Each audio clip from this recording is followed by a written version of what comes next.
back, because I'm a good person. Alright. Yeah, we're gonna keep this. I mean, it's not amazing, but we can drop Stormgeist, and that's usually good enough for me on turn 3. I don't know. Uh-huh.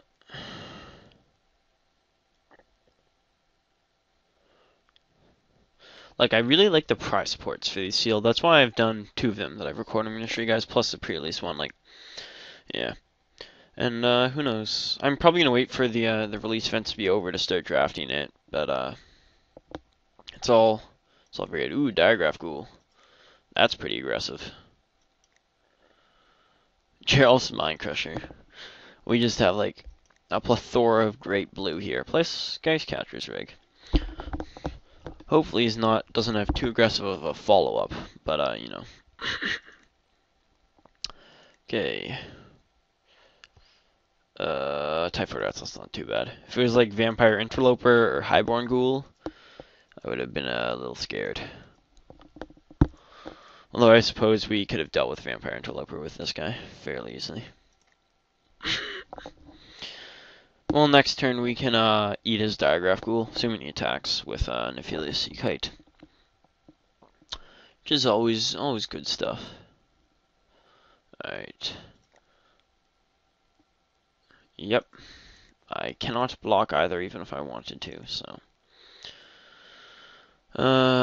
Okay, he had nothing that turn, so that's good. Okay, well, this will be something we're gonna have to drop on like turn 4, because I would much rather come in with the Sea Kite and deal with this Diagraph Ghoul that way. Okay, so interestingly enough, we both only actually have one of our colors at the moment. He has black, assuming he's not mono black, but I'm pretty sure monocolored decks are just about impossible to pull off in sealed. Okay.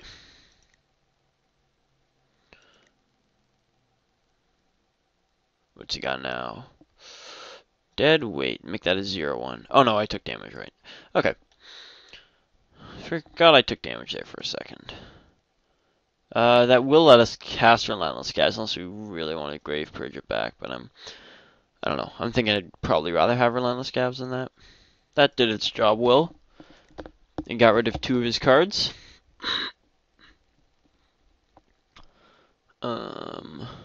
Yeah, so hopefully we can just draw land here and drop Relentless Scabs. Can't really do much better than that.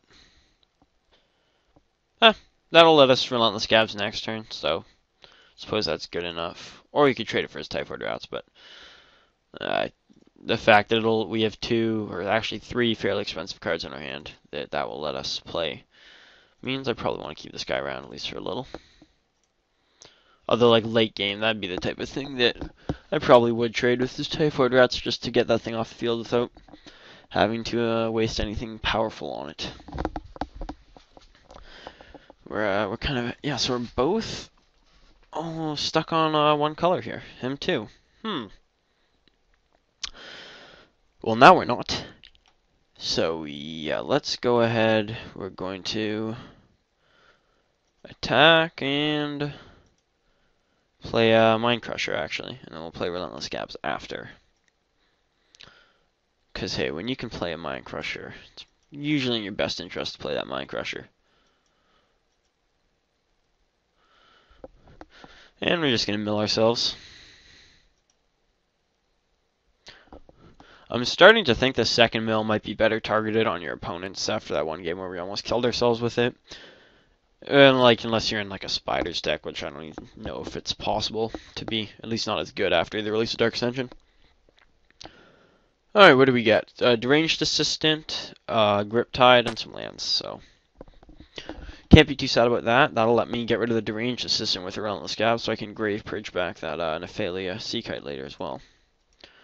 Huh, Markov Patrician.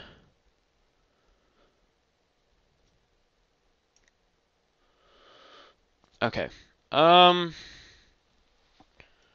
mean, I'm just gonna, if he wants to bring my guy back Undying with his Typhoid Rats, Actually, you know what? We don't need the services or a ranged assistant at the moment.